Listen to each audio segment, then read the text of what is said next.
Do you want to get better at storytelling? Well, stick around as I share with you 3 tips that will transform your boring speech into an amazing tale.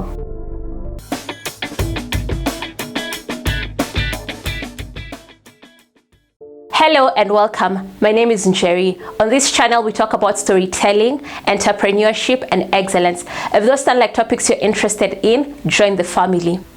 Hit the like button and let us jump into the 3 techniques you need to master to become a better storyteller. Before we get better at storytelling, we need to ask ourselves, what is storytelling and why does it matter? Simple definition, storytelling is the art of telling stories. In this context, it is the ability to engage your audience by painting a vivid picture. You can do this using words, using photographs, or even film. Storytelling is the oldest form of communication known to man. Generations and generations of humans have used storytelling to pass on their cultures, to pass on their values, to pass on their traditions, and everything in between. Our parents communicate with us through stories before we can learn to read, write, or talk, which is why a lot of engagement between parents and very young children involves a lot of mythical stories. Stories are important in communication because they are fun, they're imaginative, and they're easy to remember. Think about in the Kenyan context, Mr. and Mrs. Kamau. For 3-4 years of our childhood, we read stories about them. Today, just seeing a picture of the family, you can easily remember the stories that you associated with that family. You can easily remember the fun you had with your classmates just sharing in those stories. And that is why storytelling is an important form of communication. Mastering the art of storytelling can help you sell yourself, whether you're an entrepreneur or a professional looking to advance their career or just expand their network. So let's get into the tips you need to become a better storyteller. The first technique you need to master is how to show, not tell. When storytelling, words are your vehicle. It's an opportunity for you to use vivid, descriptive terms.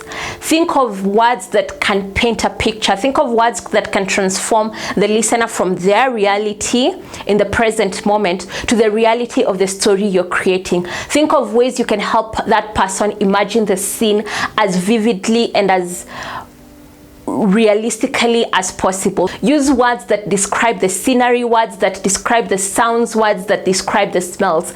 Allow the person who's listening to you to travel from their present moment to the reality of your story. And just to paint for you this picture, I'll share with you an example of a teacher who tells the same story in 2 different ways. This is the day that defined my teaching career. I walked into the classroom and I was shocked. This was going to be a long day. All the books were wet.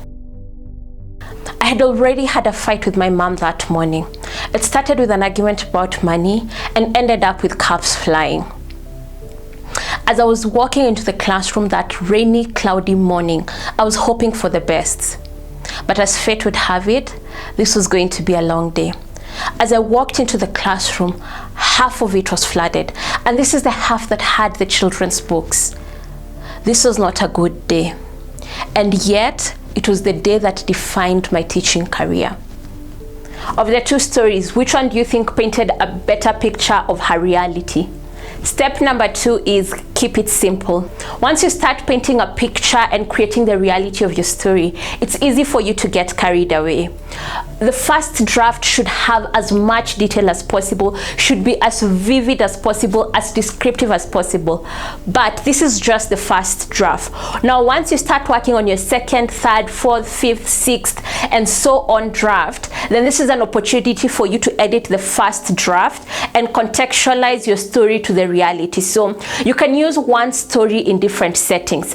Every time you edit the initial story that you have, you need to check and remove any details that do not serve the purpose of your story in the moment. And this is where it gets complicated. You want to paint a vivid picture, you want to provide as much information as possible, you want to be as descriptive as possible, but you want to remove the fluff from your story because you don't want to overwhelm your audience. So how can you keep your story simple? While editing your first draft, you need to answer 3 simple questions. 1 is, what message are you trying to communicate? 2, what part of your story addresses or serves this message, and 3, what reaction are you hoping to get from your audience? And once you answer these 3 simple questions, you'll be able to keep your story short, simple, but still descriptive and vivid enough to paint the right picture. For example, if we go back to the story of the teacher, she's sharing about her experience as a teacher, but she introduces a detail about her fighting with her mother. Now, this is important in setting the mood for the day, but going into detail would not be in service of her story, which, as we've established, is about her teaching experience. For the last tip, I'll ask you to come in a little closer. Just a little closer? Okay. Always tell your truth. Always tell your truth. The right people will connect with your truth. Every time you share your story, stay truthful. You want people to connect to the reality of your values and experiences. You are looking to use your stories to create authentic connections, connections that will serve you for a lifetime.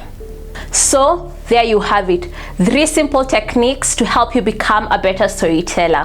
If you've made it this far, please give this video a like. If you plan on using any of the tips I've shared with you today, please hit the subscribe button, as I'll be sharing more tips on storytelling.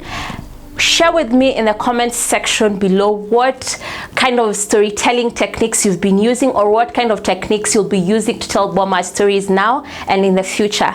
Until next time, stay authentic. Bye bye.